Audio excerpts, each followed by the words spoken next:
बातमी बळीराजाची. सहप्रायोजक आहेत अक्कुदास दूधकांडी. शुद्ध आयुर्वेदिक चूर्ण, सर्व दुभत्या व पाळीव पशुपक्ष्यांकरिता.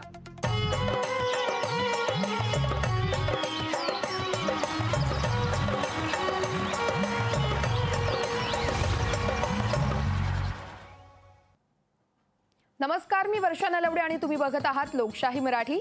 बातमी बळीराजाची या कृषी विशेष बुलेटिन मध्ये आपल्या सगळ्यांचं मी स्वागत करते. आणि आता घेऊयात कृषी विषयक महत्त्वाच्या बातम्यांचा वेगवान आढावा. सोलापुरातील उजनी धरणाचा उजवा कालवा फुटला होता, तर कालवा फुटल्यानं परिसरातील शेतात पाणीच पाणी साचलं होतं.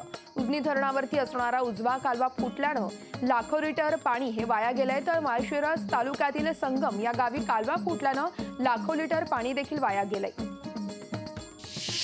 खरीप हंगामातील ज्वारीला 3150 भाव मिळाल्यानं शेतकरी आनंदी आहेत. भुसावळ बाजार समिती अंतर्गत असलेल्या कुऱ्हा उपबाजार समितीत खरीप हंगामातील ज्वारीच्या खरेदीला सुरुवात झाली आहे. ज्वारीला उच्चांकी अर्थातच 3150 रुपये भाव मिळालाय. यावर्षी खरीप हंगामात निसर्गाच्या लहरीपणामुळे उत्पादनात मोठी घट झाल्याचं बघायला मिळतंय. हिंगोली जिल्ह्यात पुढील 5 दिवस कोरडं हवामान राहण्याची शक्यता हवामान खात्याकडून वर्तवण्यात आली आहे. दरम्यान शेतकऱ्यांनी संत्रा, मोसंबी, डाळिंब तसेच चिकूच्या बागांमध्ये आवश्यकतेनुसारच पाणी द्यावं असं आवाहन वनामृत विद्यापीठाच्या कृषी विभागाकडून करण्यात आलंय. यावेळेस तणनाशकाची फवारणी करू नये असं आवाहन देखील करण्यात आलंय. पैठण तालुक्यात जून आणि ऑगस्ट महिना कोरडा गेलाय. आता ऑक्टोबर महिना संपून नोव्हेंबर महिना देखील सुरू झालाय, मात्र अद्यापही कडक ऊनच पडतंय. त्यामुळे जमीन कोरडी पडली आहे. तर यंदा रब्बीचा हंगाम देखील धोक्यात आल्याचं त्यामुळे चित्र आहे. पावसाने ओढ दिल्यामुळे खरीप हंगाम वाया गेलाय, तर खरीप पाठोपाठ आता रब्बी हंगामाला देखील वातावरणाचा फटका बसतोय. सांगली जिल्ह्यात रब्बी हंगामाचे सरासरी क्षेत्र 1,90,161 हेक्टर इतका आहे. त्यापैकी 93,634 हेक्टर क्षेत्रावर प्रत्यक्ष पेरणी झाली आहे, तर जिल्ह्यात सर्वाधिक अर्थातच 66.8% ज्वारीचा पेरा झालाय. वाशिम जिल्ह्यात कमी पावसामुळे खरीपाच्या पीक उत्पादनात मोठी घट झाल्याचं बघायला मिळतंय. पावसाळ्यात पावसाचा मोठा खंड पडल्यानं पीक उत्पादनात घट झाली आहे, तर सरासरीपेक्षा 100% देखील जिल्ह्यात पाऊस झालाच नाहीये. त्यामुळे सरसकट नुकसान भरपाई देण्याची मागणी शेतकरी करतायत. आंबा पीक गेल्या काही वर्षांपासून अडचणीत आलंय. बदलत्या हवामानाचा फटका आंबा पिकाला बसलेला पाहायला मिळतोय. या संदर्भात रत्नागिरीमध्ये आंबा पिकावरील कीड आणि रोग नियंत्रण कार्यशाळा घेण्यात आली आहे. या कार्यशाळेला तज्ज्ञ कृषी अधिकारी देखील उपस्थित होते. तर आंबा उत्पादनावरती होणारे परिणाम तसेच व्यवसायात येणारे अडचणी तसेच अडचणी याच्यावरती चर्चा करण्यात आली आहे. हिंगोली जिल्ह्यात यावर्षी पाऊस कमी झाल्यानं हिंगोली मतदारसंघात दुष्काळ जाहीर करावा अशी मागणी भाजपचे आमदार तानाजी मुटकुळे यांनी उपमुख्यमंत्री देवेंद्र फडणवीस यांच्याकडे केली आहे. पाऊस कमी झाल्यामुळे सोयाबीनच्या उत्पादनात देखील घट झाली आहे. बीड जिल्ह्यात रब्बी हंगामात 700 कोटी रुपयांचं पीक कर्ज वाटपाचं उद्दिष्ट देण्यात आलंय. महिनाभरात 7,364 शेतकऱ्यांना 71 कोटी रुपयांचं कर्ज वाटप झालंय, तर उद्दिष्टाच्या तुलनेत आतापर्यंत 10%च कर्ज वाटप झालंय. पुरेसा पाऊस नसल्यानं अनेक शेतकऱ्यांनी पेरणीचे नियोजन बदलले असून पीक कर्ज घेण्याकडे सध्या कल दिसत नाहीये.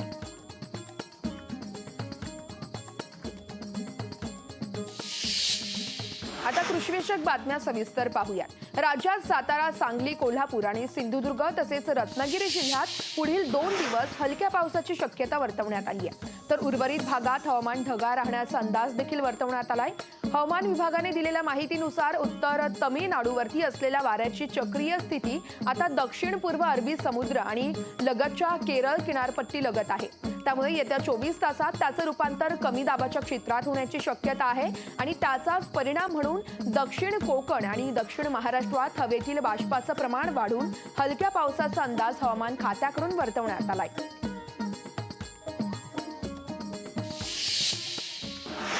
राज्याचे उपमुख्यमंत्री देवेंद्र फडणवीस यांनी कृषी सिंचन योजना आणि बळीराजा सिंचन योजनेचा आढावा घेतलाय. कृषी सिंचन योजनेतील एकूण 27 प्रकल्पांचा आढावा त्यांनी घेतलाय. तर आतापर्यंत 10 प्रकल्प पूर्ण झालेत आणि 17 प्रगतीपथावरती आहेत.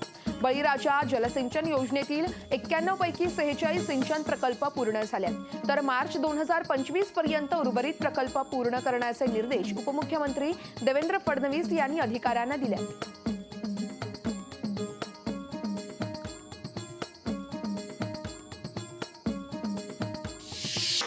नांदेडच्या बिलोली तालुक्यातील लोहगाव येथील तरुण शेतकरी केदार पाटील कोरनुळे यांनी आपल्या 20 गुंठे शेतीमध्ये झेंडूची लागवड केली आहे.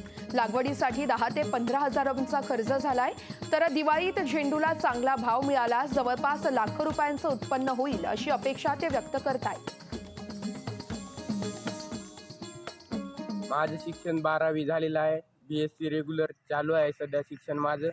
आम्ही झेंडू या फुलाची लागवड केलेली आहे 20 गुंठ्यामध्ये. या फुलासाठी लागलेली लागवड सगळी 10,000 पर्यंत झालेली आहे व खत औषध बियाणे तसेच त्यासाठी 10,000 खर्च केलेला आहे. आपण एक तोडी याची दसऱ्याला झालेली आहे व एक तोडी दिवाळीला करणार आहोत. याची चांगली मार्केटमध्ये मागणी असावी व तसेच भाव लागावा असे आमचे अपेक्षित आहे आणि याची लागवड चांगल्या प्रकारे केलेली आहे. सिंचन वगैरे केलेले आहे.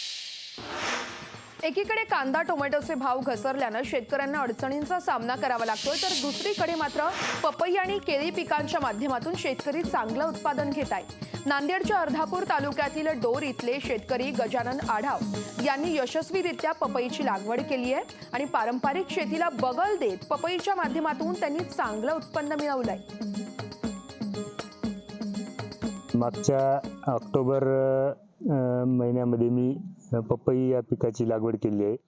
हे 15 नंबर हे गावरान व्हरायटी आहे. तर ऑक्टोबरमध्ये लागवड केल्याच्या नंतर ड्रीपच्या माध्यमातून पाणी व्यवस्थापन केलं. त्याच्यानंतर खत व्यवस्थापन, याला जास्तीत जास्त गांडूळ खत आणि शेणखत हे जैविक खताची जास्तीत जास्त वापर केल्यामुळं याच्यामध्ये क्वालिटी चांगल्या प्रकारची टिकून आहे.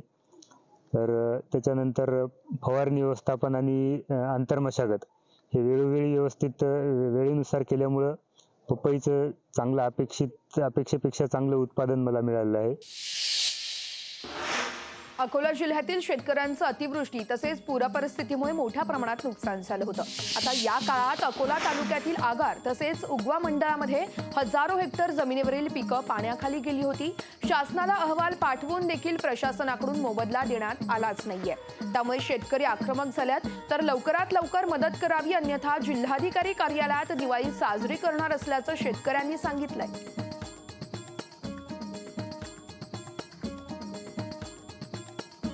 आज आम्ही जिल्हाधिकारी कार्यालयात शासनाकडे हे मागणी करण्याकरता आलो आहे की जुलै महिन्यात जी आमच्या इकडे अतिवृष्टी झाली आणि त्याच्यामुळे पुरामुळे फार मोठं शेतकऱ्यांचं नुकसान झालं. त्या शेतकऱ्याच्या पदरात आज दसरा उलटून गेला, दिवाळी आली तरीही अजून मदत मिळाली नाही. आमची मदत जर आम्हाला दिवाळीच्या 2 दिवस पहिले मिळाली नाही तर आम्ही आमची दिवाळी शासनाच्या दरबारात म्हणजे जिल्हाधिकारी कार्यालयातच यावेळेस साजरी करू. आमची विनंती आहे शासनाला की तोपर्यंत आमची मदत आमच्या पत्रात पाडावी, जेणेकरून शेतकऱ्यांना दिवाळी साजरी करण्याकरता मदत होईल.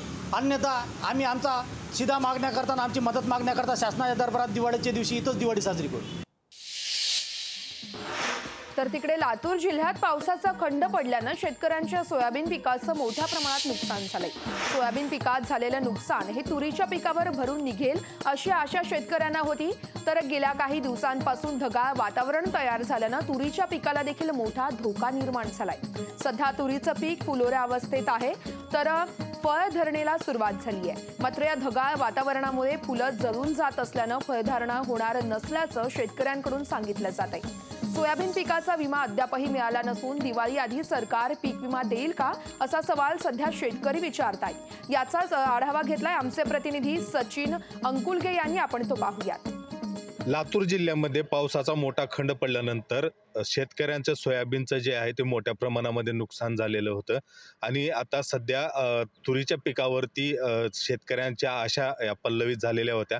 मात्र गेल्या काही दिवसापासून लातूर जिल्ह्यामध्ये जे आहे ते ढगाळ वातावरण निर्माण झालेलं आहे. याचाच फटका सध्या जिल्ह्यातल्या तुरीच्या पिकाला बसताना आपल्याला पाहायला मिळतो. आपण सध्या या शेतामध्ये आहोत. या ठिकाणी पाहू शकतो की सध्या जे हे तुरीचं पीक आहे ते पूर्ण फुलोऱ्यामध्ये आहे आणि सध्या या तुरीला जे आहे ते ढगाळ वातावरणामुळे या तुरीचे फुलं जे आहेत ते या ठिकाणी जळून जात आहेत. त्यामुळे या तुरीला फळधारणा जी आहे ती कमी होते. कुठंतरी सोयाबीनचं नुकसान या तुरीकडून भरून निघेल अशी अपेक्षा या शेतकऱ्यांना होती. मात्र सध्या ढगाळ वातावरणामध्ये मध्ये जे आहे ते या तुरीला थोडंसं फुलांमुळं फुलं जळून जात असताना फळधारणा कमी होत आहे. त्यामुळे शेतकरी कुठेतरी सध्या चिंतेत आहे. तर बऱ्याच ठिकाणी सध्या सोयाबीनच्या तुरीच्या पिकावरती जी आहे ती लष्करी अळीचा प्रादुर्भाव सुद्धा या ठिकाणी झालेला होता. मात्र गेलेल्या सोयाबीनचं नुकसान जे आहे ते या तुरीतून भरून निघेल अशी अपेक्षा सध्या लातूर जिल्ह्यातील शेतकऱ्यांना होती. मात्र सध्या पाऊस पाणी नसल्यामुळं जमिनीमध्ये ओल सुद्धा नसल्यानं कुठंतरी तुरीचं पीक जे आहे ते आता सध्या वाळून जाण्याच्या मार्गावरती आहे आणि फुल जे आहे ते या ढगाळ वातावरणानं जळून जात असल्यामुळं शेतकरी या ठिकाणी सध्या चिंतेत आहे. सचिन अंकुलगे, लोकशाही मराठी, लातूर. आता हे आबाळ जे आलंय ते आबाळा हे गळण्याचे फुलं गळण्याची तुरीला शक्यता आहे. तर हे आबाळाला येण्याच्या वर ते पीक येणार नाही. सोयाबीन तर अर्ध्याला अर्ध हे झालेलं आहे. तर हे पीक मात्र अजून मिळालेलं नाही. आता ते असं काहीतरी न्याय करावं असं का तर माझी इच्छा आहे. पैठण तालुक्यातील पाचोड कडेठाण या भागामध्ये पावसाअभावी शेतकऱ्यांचं कंबरडच मोडलंय. यंदा समाधानकारक पाऊस न झाल्यानं विहिरी तलाव कोरडे पडल्यात आणि यामुळे मोसंबीसह इतर बागांचं मोठ्या प्रमाणात नुकसान होण्याची शक्यता आहे. तर दरम्यान आता पाण्याअभावी फळबागा जळून जात असल्यानं शेतकरी फळबागांवर अवलंबून असल्याचं बोललं जातं आणि आता त्यावरती ते कुऱ्हाड चालवत असल्याचं देखील चित्र बघायला मिळतंय. माझी 10 वर्षाची मोसंबीची फळझाडे होती. पाण्याअभावी आता सध्याची विहिरीने तळ गाठलेला आहे. उन्हाळ्यात कशी जगावी याचं आर्थिक संकट ओढून घेऊ नये किंवा होऊ नये म्हणून मी माझी मोसंबीची झाड हिवाळ्यातच मोसंबी झाडावर कुऱ्हाड घातलेली आहे.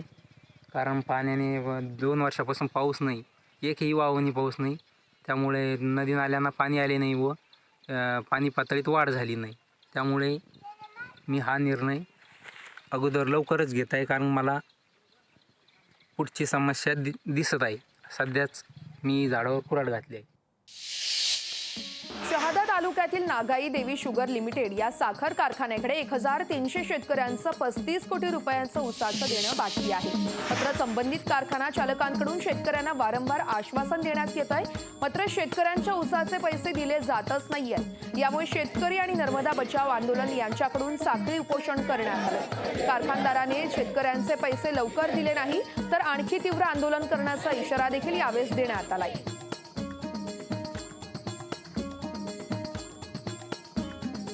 आता गेल्या महिन्यात आंदोलन झालं कलेक्टर ऑफिसला. तिथे नागाई देवीचे चेअरमन श्री रवींद्र चौधरी यांनी लेखी दिलं की 26 तारखेपर्यंत सगळ्या 100% शेतकऱ्यांचे पैसे देतो. परंतु अजूनही शेतकऱ्यांना पैसे मिळाले नाही. दिवाळी काही दिवसांवर आलेली आहे. दिवाळी कशी साजरी करायची आज आमच्या शेतकऱ्यांच्या पुढे प्रश्न आहे. म्हणून नाईलाजाने आता 3 दिवसापासून आमचे शेतकरी या कारखान्यावर ठिय्या आंदोलनाला बसलेत.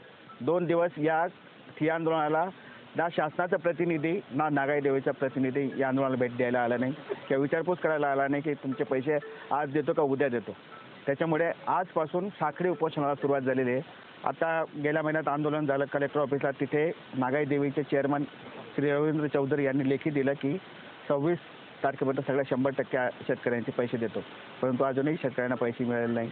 दिवाळी काही दिवसांवर आलेली आहे. दिवाळी कशी साजरी करायची आज आमच्या शेतकऱ्यांच्या पुढे प्रश्न आहे. म्हणून नाईलाजाने आता 3 दिवसापासून आमचे शेतकरी या कारखान्यावर ठिय्या आंदोलनाला बसलेत. 2 दिवस या ठिय्या आंदोलनाला ना शासनाचा प्रतिनिधी ना नागाई देवीचा प्रतिनिधी या आंदोलनाला भेट द्यायला आला नाही किंवा विचारपूस करायला आला नाही की तुमचे पैसे आज देतो का उद्या देतो. त्याच्यामुळे आजपासून साखळी उपोषणाला सुरुवात झालेली आहे. रब्बी हंगामाला सुरुवात झाली आहे आणि हिंगोली जिल्ह्यात सर्वाधिक आता जास्त रब्बी हंगामामध्ये गहू पिकाची लागवड केली जाते.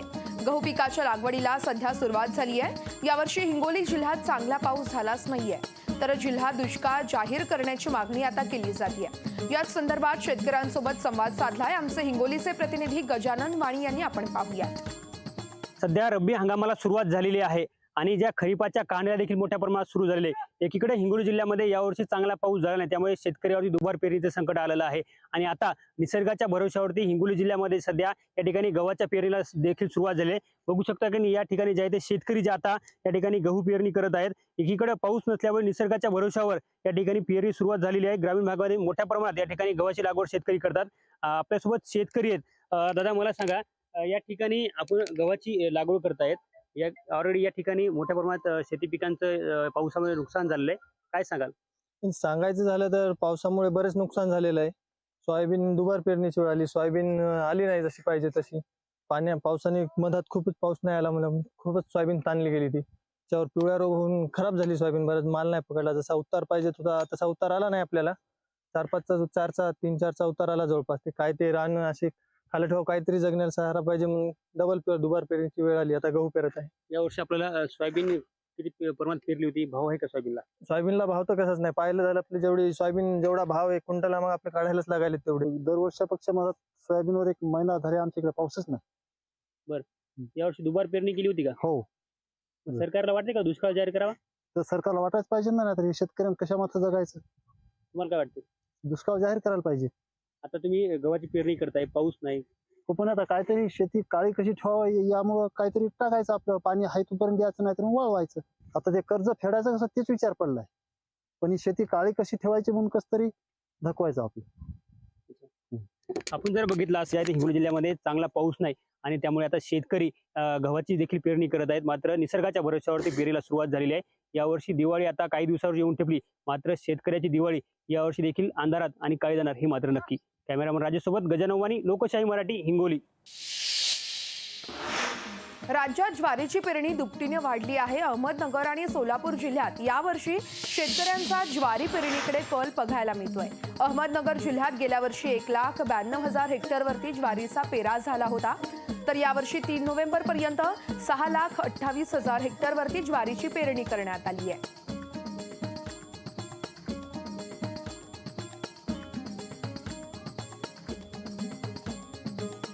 राज्यात ज्वारीची पेरणी वाढल्याचं बघायला मिळतंय, तर अहमदनगर आणि सोलापुरात ज्वारीकडे शेतकऱ्यांचा जास्त कल असल्याचं देखील बघायला मिळतंय.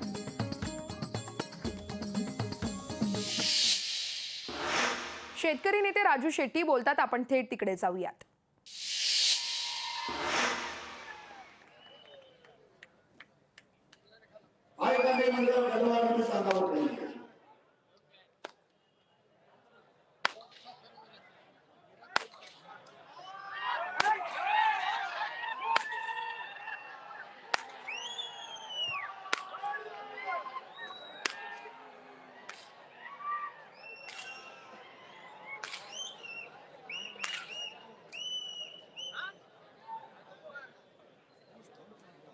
अजून एक नंबर तुम्हाला सांगतो, सध्या आम्ही साखर वाढवायला सुरू केलेले आहे. का तर आमचं 400 रुपये दिल्याशिवाय साखर विकायची नाही. आणि रात्री अपरात्री जेव्हा या गाड्या सापडतात त्याच्यामध्ये अनेक धक्कादायक प्रकार उघडकीस आलेले आहेत. टाका मारलेली आणि विकोरी चाललेली चोरीची साखर सापडायला लागलेली आम्हाला. अनेक ट्रकवाल्याकडं साखर ट्रक भरलेली आहे, पण त्याच्या बिलाचा पत्ता नाही. मग ही साखर कुठं आली? म्हणजे साखर ट्रक मध्ये साखर आहे, पण त्याचं बिलच नाही. मला सांगा की कसं शक्य आहे? बिलाशिवाय शिवाय साखरेची वाहतूक होतेच कसं? आणि जीएसटी विभाग काय धोका करतोय काय? कारण या जीएसटी याच्यावर 5% जीएसटी आहे. मग जीएसटी विभागाने म्हणायला नको की याचं कुठलं ईव्ही मिळतं काय? ईव्ही मिळतं, ईव्ही मिळतं काहीतरी असतं ते ऐकायचं बघायला नको. पोलीस सूट त्याच्या आमच्या शेतकऱ्यांची दुकानं आणून त्यांची कागदपत्र तपासतात. साखरेची मागतात.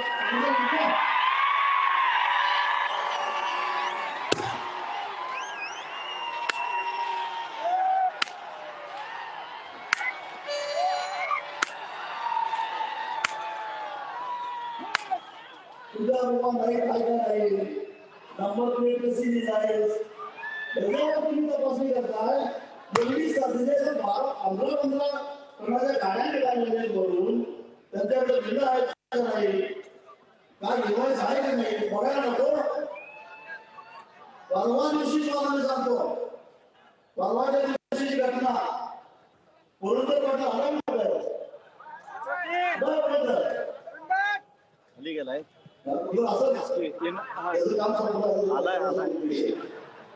त्याची इनवाईस मिळाला त्याला बघ, इनवाईस परवा मिळाला होता त्याला.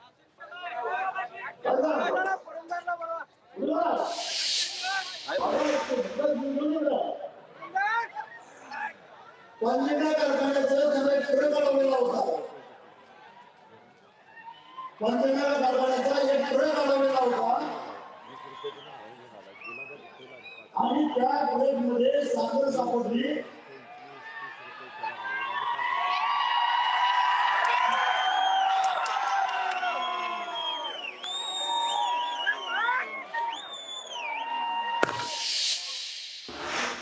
आणि यासह आता आम्ही इथेच थांबतोय. नमस्कार.